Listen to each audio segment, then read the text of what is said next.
Je m'appelle Catherine Guirquinger, je suis prof d'économie à l'Université de Namur en Belgique et plus spécifiquement dans le Centre d'économie du développement, le CRED. Le thème fédérateur de ma recherche, c'est l'économie de la famille, que j'ai étudié sous plusieurs angles, comme par exemple l'évolution des structures familiales en Afrique subsaharienne.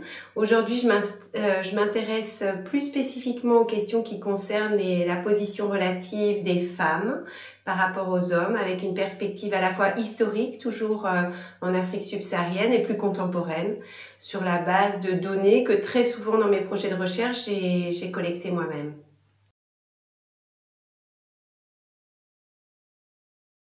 Donc aujourd'hui, j'ai parlé de l'éducation des femmes en particulier en République démocratique du Congo, où je m'intéresse à la persistance dans l'inégalité de l'accès à l'éducation pour les filles et les garçons et au sein du pays.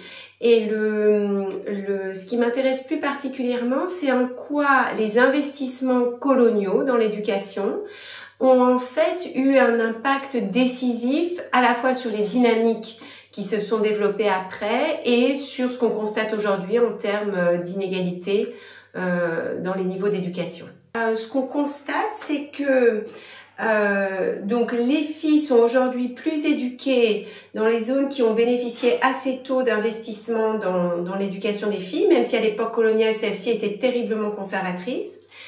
Et on explique cela de deux façons. D'une part, la construction des écoles après la période coloniale est en fait très corrélée avec ces premiers investissements dans l'éducation. Donc en d'autres termes, il y a plus d'écoles aujourd'hui proches des écoles coloniales. Et deuxièmement, les parents éduqués vont investir davantage dans l'éducation de leurs filles. Et ça, c'est un effet qui est moins flagrant pour les garçons, dans le sens où l'éducation d'un garçon va dépendre moins de l'éducation de ses parents que l'éducation d'une fille.